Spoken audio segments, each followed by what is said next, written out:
Hey, what is up, everyone? This is Tyler G of Batman Figs on Instagram, and today's BTAS episode is going to be from the new Batman Adventures episode titled Double Talk, and it is a ventriloquist episode.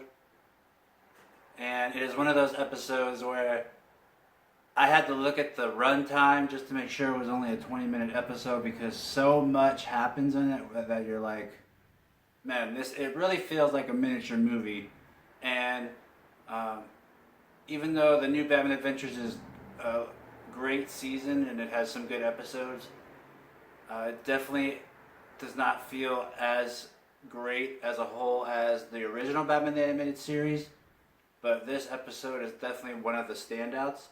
And yeah, it definitely feels like a whole miniature movie.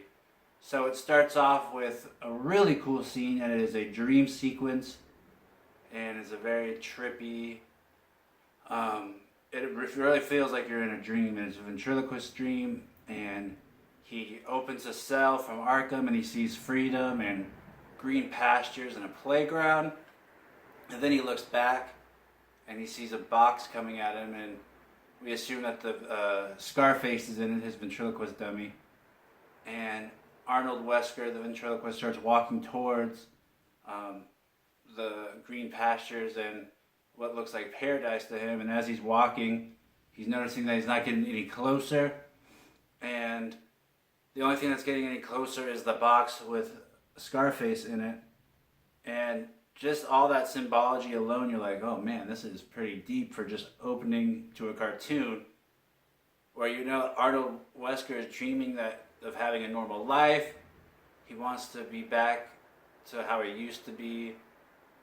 Things are a lot better. It was a happier place, but he keeps looking back and seeing what haunts him and his multiple personality disease, where he has to, do wrong things in the form of a puppet. And it's just that alone is a lot to take in the first couple minutes of this, and it symbolizes a lot. We even see him getting flashbacks of all the fighting and the guns going off, and it looks like a mob war. And he just you can tell that part of him hates that life, but the other half of him really loves the other personality. And it's a lot like Two-Face in that regard.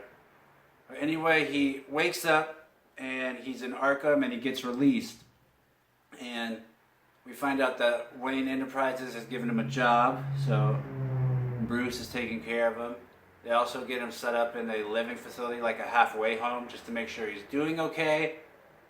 And he starts off doing very well, and he says that he's happy. Like, he talks to Bruce Wayne. Bruce Wayne sees him, and he's like, hey, Arnold, how you doing? Congrats.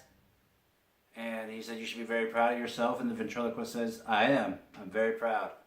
So it's actually very touching at the beginning, but then we start to see the downfall. We see him run into his old goons, Scarface's old goons, Rhino and Muggsy, and they ask, where's the boss? Where is he? Is he coming out? Are we going to plan something?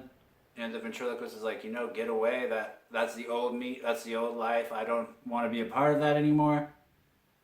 And they're like, oh, well, Scarface will come. He's too smart for you. So they actually believe he's a real whole separate being.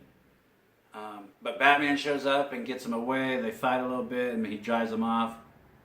And then what we see is Arnold Wesker, the ventriloquist, gets a phone call, and it's Scarface. And he's freaking out. He's like, but you're gone. I got rid of you. He said, if I'm gone, look out the window. And he looks out the window and he sees Scarface. An actual physical embodiment. And he was running and he's moving. And so it's kind of freaky.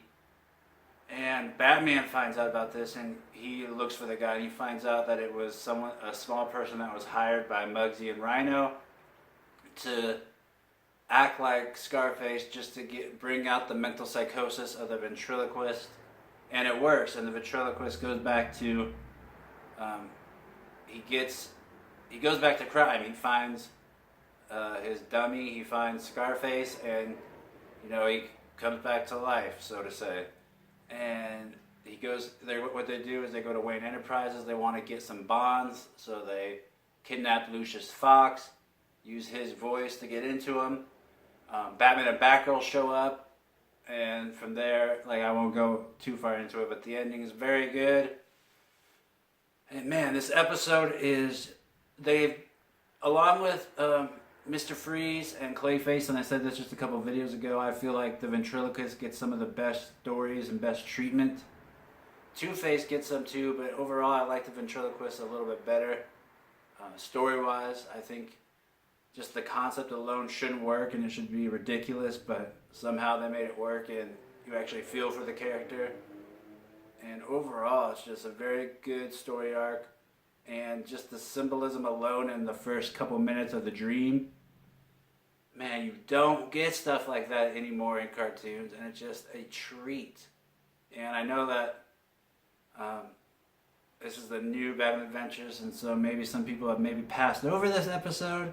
So if you have just overlooked it or not watched it thoroughly, I encourage you to watch it because it is a very cool, very touching episode overall. It touches on a lot of key points that I feel like are very relatable. So that is the BTAS episode review. I will think about and see if I will be doing an action figure review today, if I find the time. But I hope to see you soon. Remember, if you want to see pictures, head over to Batman Figs on Instagram. Batman Figs, F-I-G-S. You can comment and talk to me there as well as here below. Feel free to like and subscribe. And I hope you have a great day.